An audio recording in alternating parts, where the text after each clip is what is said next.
శాంతి 20/1/2025 సాకార ఈశ్వరీయ మధుర మహావాక్యాలు. మధురమైన పిల్లలారా, జ్ఞాన ధారణతో పాటు సత్యుగంలో రాజ్య పదవి కొరకు స్మృతి బలమును, పవిత్రతా బలమును జమ చేసుకోండి. ప్రశ్న: ఇప్పుడు పిల్లలైన మీ పురుషార్థ లక్ష్యం ఏముండాలి? జవాబు: సదా ఖుషీగా ఉండాలి. 2. చాలా చాలా మధురంగా అవ్వాలి. అందరినీ ప్రేమతో నడిపించాలి. ఇదే మీ పురుషార్థ లక్ష్యముగా ఉండాలి. ఈ లక్ష్యము ద్వారానే మీరు సర్వగుణ సంపన్నులుగా 16 కళా సంపూర్ణులుగా అవుతారు. ఇంకొక ప్రశ్న: ఎవరి కర్మలు శ్రేష్టంగా ఉంటాయో వారి గుర్తులు ఎలా ఉంటాయి? జవాబు: వారి ద్వారా ఎవ్వరికి దుఃఖము కలగదు. తండ్రి ఎలాగైతే దుఃఖహర్త సుఖకర్తగా ఉన్నారో అలా శ్రేష్ట కర్మలు చేయు వారు కూడా దుఃఖహర్త సుఖకర్తలుగా ఉంటారు. పాట: ఆకాశ సింహాసనాన్ని వదిలిపెట్టి రండి. ఓం శాంతి. మధురాతి మధురమైన ఆత్మిక పిల్లలు పాట విన్నారు. మధురాతి మధురమైన ఆత్మిక పిల్లలారా అని ఎవరంటున్నారు? ఇద్దరు తండ్రులు అంటున్నారు. నిరాకార శివబాబా అంటున్నారు, సాకార బ్రహ్మబాబా అంటూ ఉన్నారు. అందుకే వీరిని బాపు మరియు దాదా అని అంటారు. దాదా సాకారంలో ఇక్కడ ఉన్నారు. ఈ పాట భక్తి మార్గానికి చెందినది. ఇప్పుడు తండ్రి వచ్చారు అని పిల్లలకు తెలుసు. ఆ తండ్రి సృష్టి చక్ర జ్ఞానాన్ని బుద్ధిలో కూర్చోపెడుతున్నారు అని కూడా పిల్లలకు తెలుసు. పిల్లలైనా మీ బుద్ధిలో కూడా మేము 84 జన్మలు పూర్తి చేశాము అని, ఇప్పుడు నాటకం పూర్తి అవుతుంది అని ఉంది. ఇప్పుడు యోగము లేక స్మృతి ద్వారా పావనంగా అవ్వాలి. స్మృతి మరియు జ్ఞానము ప్రతి విషయంలో ఉంటుంది. బ్యారిస్టర్ను స్మృతి చేస్తూ వారి నుండి జ్ఞానం తీసుకుంటారు, లా చదువుతారు. దీనిని కూడా జ్ఞాన యోగ బలము అని అంటారు. ఇక్కడ ఇది నూతన విషయం. ఆ జ్ఞాన యోగాల ద్వారా హద్దులోని శక్తి లభిస్తుంది. ఇక్కడ ఈ జ్ఞాన యోగాల వలన బేహద్దు బలం లభిస్తుంది. ఎందుకంటే ఇక్కడ సర్వశక్తివంతుల అథారిటీగా ఉన్నారు. తండ్రి చెప్తున్నారు, నేను జ్ఞాన సాగరుడను. మీరిప్పుడు సృష్టి చక్ర జ్ఞానాన్ని తెలుసుకున్నారు. మూలవతనము, సూక్ష్మవతనము అన్నీ గుర్తు ఉన్నాయి. ఏ జ్ఞానము తండ్రిలో ఉందో అది కూడా లభించింది. అందువలన జ్ఞానం కూడా ధారణ చేయాలి. అంతేకాక రాజ్య పదవి కొరకు తండ్రి పిల్లలకు యోగమును, పవిత్రతను నేర్పిస్తూ ఉన్నారు. మీరు పవిత్రంగా కూడా అవుతున్నారు. తండ్రి నుండి రాజ్య పదవి కూడా తీసుకుంటారు. తండ్రి మీకు తనకంటే గొప్ప పదవిని ఇస్తున్నారు.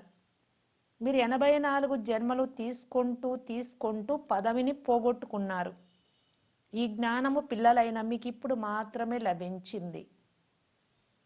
శ్రేష్టాతి శ్రేష్టమైన తండ్రి ద్వారా ఉన్నతాతి ఉన్నతంగా అయ్యే జ్ఞానం లభిస్తుంది. ఇప్పుడు మీరు బాప్ దాదా ఇంటిలో కూర్చొని ఉన్నారు. ఈ దాదా బ్రహ్మబాబా తల్లి కూడా అయ్యారు. ఆ తండ్రి ఏమో వేరుగా ఉన్నారు, కానీ ఈ దాదా తల్లి కూడా అయ్యారు. అయితే వీరిది పురుష శరీరం కావున తల్లి జగదంబను నియమించబడటం జరిగింది. వీరు కూడా దత్తు తీసుకోబడతారు. వారి ద్వారా మళ్ళీ రచన జరిగింది. రచన కూడా దత్తు తీసుకోబడిన వారే.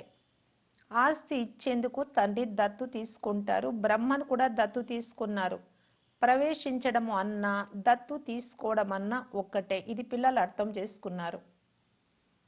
అందరికీ అర్థం కూడా చేయిస్తున్నారు. నంబర్ వార్ పురుషార్థ అనుసారం అందరికీ ఇది అర్థం చేయించాలి. మేం పరంపిత పరమాత్మ శ్రీమతమును అనుసరించి ఈ భారతదేశమును మళ్ళీ శ్రేష్టాతి శ్రేష్టంగా తయారు చేస్తున్నాము. కావున మొదట స్వయాన్ని కూడా శ్రేష్టంగా చేసుకోవాల్సి వస్తుంది. మేము శ్రేష్టంగా తయారయ్యామా?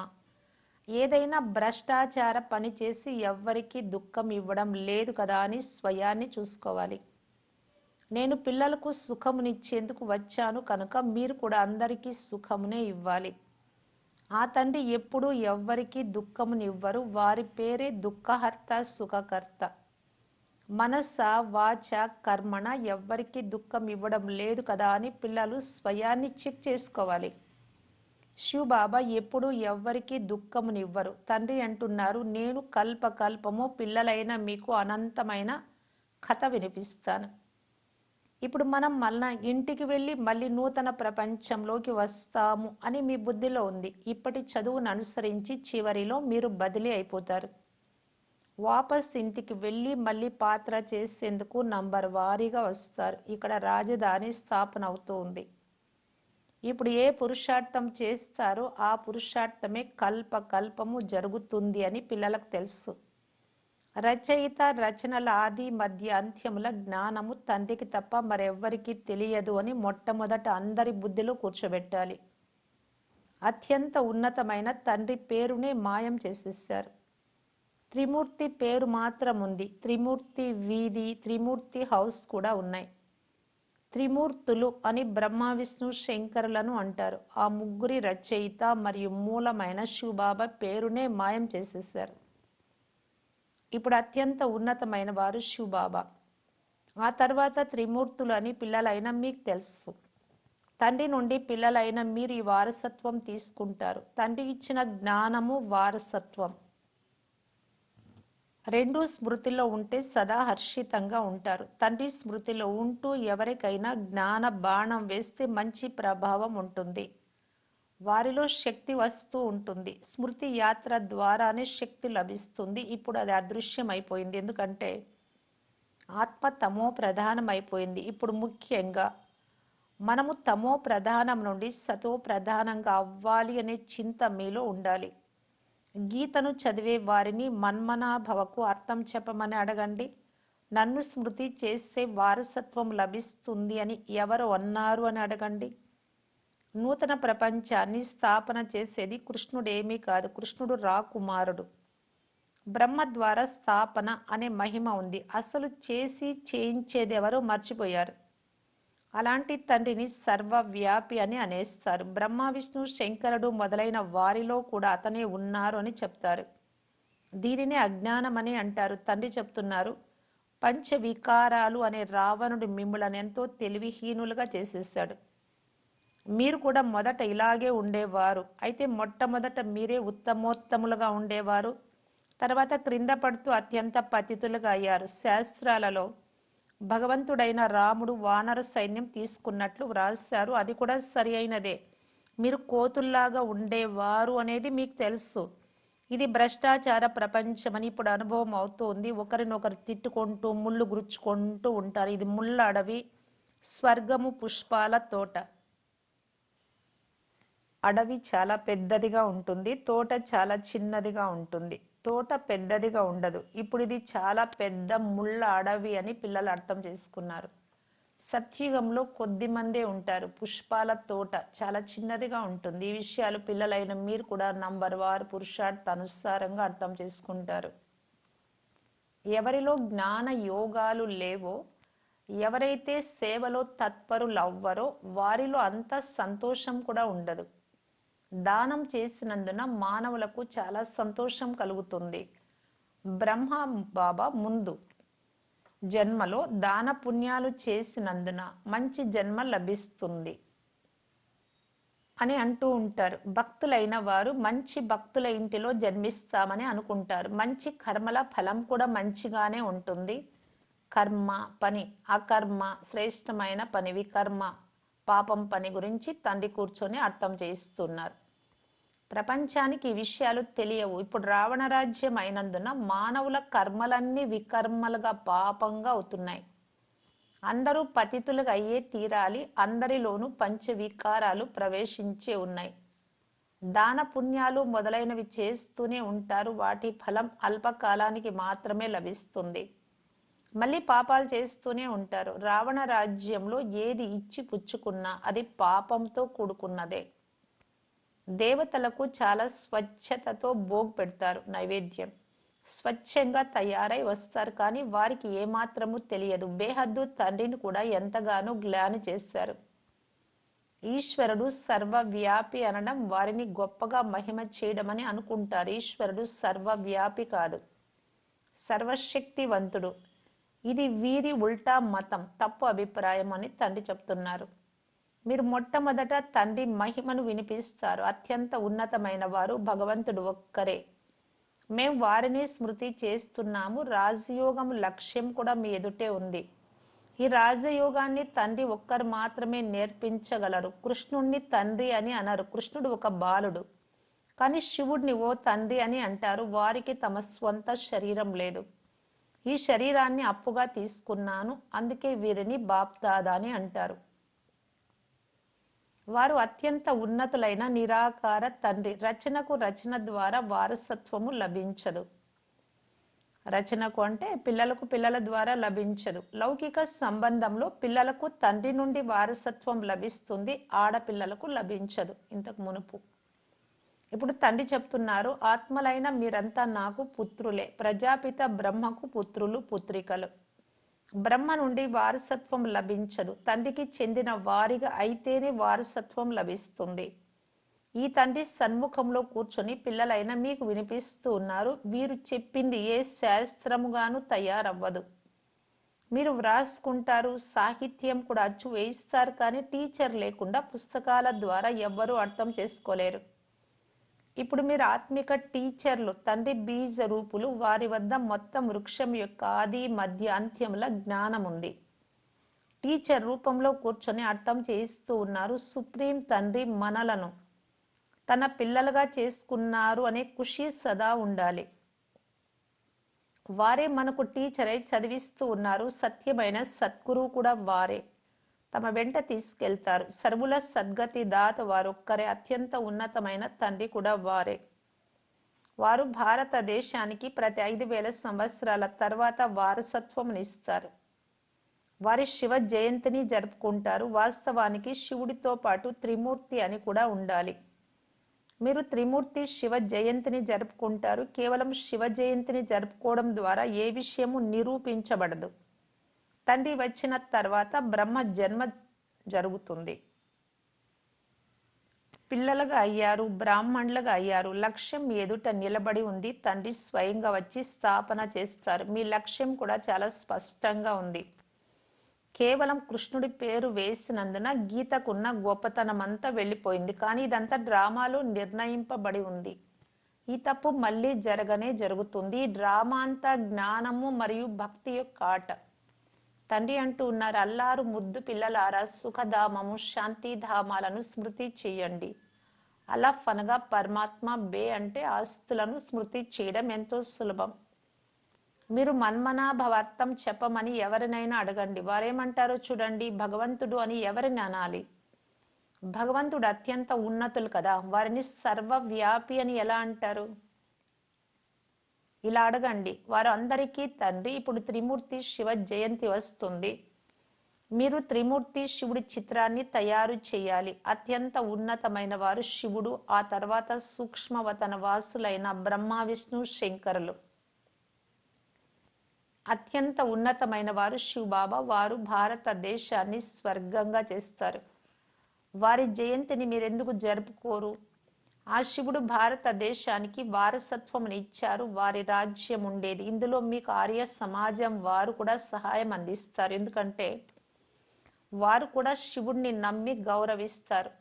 మీరు మీ జెండాను ఎగురవేయండి. ఒకవైపు త్రిమూర్తి మరియు సృష్టి చక్రం, రెండో వైపు కల్ప వృక్షం ఉండాలి. వాస్తవానికి మీ జెండా ఇలా ఉండాలి. ఇలా తయారు చేయగలరు కదా. జెండాను ఎగురవేస్తే అందరూ చూస్తారు. పూర్తి జ్ఞానమంతా ఈ జెండాలో ఉంది. కల్ప వృక్షము, డ్రామా, ఈ రెండింటిలో చాలా స్పష్టంగా ఉంది. మళ్ళీ తమ ధర్మం ఎప్పుడు ప్రారంభం అవుతుంది అని అన్ని ధర్మాల వారికి తెలిసిపోతుంది. వారికి వారే లెక్కించుకుంటారు. అందరికీ చక్రం గురించి, వృక్షం గురించి అర్థం చేయించాలి. యేసుక్రీస్తు ఎప్పుడు వచ్చారు? అంతవరకు క్రైస్తవాత్మలు ఎక్కడ ఉన్నారు? నిరాకార ప్రపంచంలో అని తప్పకుండా చెప్తారు. మనం ఆత్మలము రూపాలు మార్చుకొని సాకారులుగా అయ్యాం. తండ్రిని మీరు కూడా రూపం మార్చుకొని సాకారంలోకి రండి అని పిలుస్తారు కదా. బాబా వచ్చేది ఇక్కడికే, సూక్ష్మవతనంలోకి రారు. మేమెలా మా రూపాలు మార్చుకొని పాత్ర చేస్తున్నామో మీరు కూడా మళ్ళీ వచ్చి రాజయోగం నేర్పించండి అని పిల్లలు అంటారు. రాజయోగము భారతదేశాన్ని స్వర్గంగా మారుస్తుంది. ఇవి చాలా సహజమైన విషయాలు, కానీ ధారణ చేసి ఇతరులకు అర్థం చేయించాలి అనే ఆసక్తి పిల్లలకు ఉండాలి. దీని కొరకు బాగా చదువుకుంటూ వ్రాసుకుంటూ ఉండాలి. తండ్రి వచ్చి భారతదేశాన్ని స్వర్గంగా చేస్తారు. క్రీస్తు పూర్వము 3000 సంవత్సరాల ముందు భారతదేశం స్వర్గంగా ఉండేది అని అంటారు. అందువలన త్రిమూర్తి శివుడి చిత్రమును అందరికీ పంపించాలి. త్రిమూర్తి శివుడి స్టాంప్ తయారు చేయాలి. స్టాంపులు తయారు చేసే డిపార్ట్మెంట్ కూడా ఉంటుంది. ఢిల్లీలో చదువుకున్న వారు చాలామంది ఉన్నారు. వారు ఈ పని చేయగలరు. మీ రాజధాని కూడా ఢిల్లీనే అవుతుంది. మొదట ఢిల్లీనే ఫరిస్తాన్ అని, స్వర్గధామం అని అనేవారు. ఇప్పుడు శ్మశానం వలె తయారైంది. ఈ విషయాలన్నీ పిల్లల బుద్ధిలో ఉండాలి. ఇప్పుడు మీరు సదా ఖుషీగా ఉండాలి. అత్యంత మధురంగా తయారవ్వాలి. అందరినీ ప్రేమతో నడిపించాలి. సర్వగుణ సంపన్నులు 16 కళా సంపూర్ణులుగా అయ్యే పురుషార్థం చేయాలి. మీ పురుషార్థం లక్ష్యం ఇదే అయినా ఇంతవరకు ఎవ్వరూ తయారవ్వలేదు. ఇప్పుడు మీరు ఉన్నతి చెందే కళలో ఉన్నారు. మెల్లమెల్లగా ఎక్కుతారు కదా. అందుకే బాబా శివ జయంతి రోజున అన్ని విధాలుగా సేవ చేసేందుకు ఆదేశాలు ఇస్తున్నారు. అలా చేస్తే వీరి జ్ఞానము గొప్పది అని మానవులు భావిస్తారు. మనుషులకు అర్థం చేయించేందుకు చాలా శ్రమ పడవలసి వస్తుంది. శ్రమ చేయకుండా రాజధాని స్థాపన అవ్వదు. ఎక్కుతారు, క్రింద పడతారు, మళ్ళీ ఎక్కుతారు. పిల్లలకు అనేక రకాలైన తుఫానులు వస్తూనే ఉంటాయి. ముఖ్యమైనది స్మృతి. స్మృతి ద్వారానే సతో ప్రధానంగా అవ్వాలి. జ్ఞానం చాలా సహజం. పిల్లలు చాలా మధురాతి మధురంగా తయారవ్వాలి. లక్ష్యమైతే మీ ముందే ఉంది. ఈ లక్ష్మీ నారాయణులు ఎంతో మధురంగా ఉన్నారు. వీరిని చూస్తూనే ఎంత ఖుషి కలుగుతుంది. విద్యార్థులైన మీ లక్ష్యం ఇదే. చదివించేవారు భగవంతుడు. మంచిది. మధురాతి మధురమైన అపురూపమైన పిల్లలకు మాతాపిత బాప్దాదాల ప్రియ స్మృతులు మరియు గుడ్ మార్నింగ్. ఆత్మిక పిల్లలకు ఆత్మిక తండ్రి నమస్తే. ధారణ కొరకు ముఖ్య సారం. ఫస్ట్ పాయింట్, తండ్రి ద్వారా లభించిన జ్ఞానాన్ని, వారసత్వాన్ని స్మృతిలో ఉంచుకొని సదా హర్షితంగా ఉండాలి. జ్ఞాన యోగాలు ఉంటే సేవలో తత్పరులై ఉండాలి. సెకండ్ పాయింట్, సుఖధామము శాంతి ధామాలను స్మృతి చెయ్యాలి. ఈ దేవతల వలె మధురంగా అవ్వాలి. అపారమైన ఖుషీలో ఉండాలి. ఆత్మిక టీచర్గా అయ్యి జ్ఞాన దానం చేయాలి. వరదానము, దేహము, సంబంధాలు మరియు వైభవాల బంధనం నుండి స్వతంత్రులై తండ్రి సమానం కర్మాతీత్ భవ. ఎవరైతే నిమిత్త మాత్రంగా ఉంటూ డైరెక్షన్ అనుసారం ప్రవృత్తిని, గృహస్థాన్ని సంభాళిస్తూ ఆత్మిక స్వరూపంలో ఉంటారో, మోహం కారణంగా కాదు, వారికి ఒకవేళ ఇప్పటికిప్పుడే వచ్చేయండి అనే ఆజ్ఞ లభిస్తే వెంటనే వచ్చేస్తారు. విజిల్ మోగింది, ఆలోచించడంలోనే సమయం గడిచిపోరాదు. అప్పుడు నష్టో మోహులు అని అంటారు. కనుక దేహము, సంబంధాలు, వైభవాల బంధనము తమ వైపు ఆకర్షించడం లేదు కదా అని సదా చెక్ చేసుకోవాలి. ఇవేమి గుర్తు రాకూడదు. ఎక్కడ బంధనం ఉంటుందో అక్కడ ఆకర్షణ ఉంటుంది. కానీ ఎవరైతే స్వతంత్రులుగా ఉంటారో వారు తండ్రి సమానంగా కర్మాతీత స్థితికి సమీపంగా ఉంటారు. స్లోగన్, స్నేహము మరియు సహయోగంతో పాటు శక్తి రూపంగా అయితే రాజధానిలో ముందు నంబర్ లభిస్తుంది. అవ్యక్త ఇషారా, శక్తిశాలి మనస్సు ద్వారా సకాష్నిచ్చే సేవ చేయటానికి బాప్దాదా తెలియజేస్తూ ఉన్నారు. ఇప్పుడు తనువు, మనస్సు, ధనము మరియు సమయాన్ని ఎంతగా ఉపయోగిస్తారో దానికంటే మనసా శక్తుల ద్వారా సేవ చేసినందున చాలా కొద్ది సమయంలో ఎక్కువ సఫలత లభిస్తుంది. ఇప్పుడు ఏదైతే స్వయం పట్ల అప్పుడప్పుడు శ్రమ చేయాల్సి వస్తుందో, తమ నేచర్ను పరివర్తన చేసుకునేందుకు, లేక సంఘటనలో నడిచేందుకు, లేక సేవలో సఫలత తక్కువగా ఉండడం చూసి వ్యాకులత పడడం, ఇలాంటివన్నీ సమాప్తమైపోతాయి. ఓం శాంతి.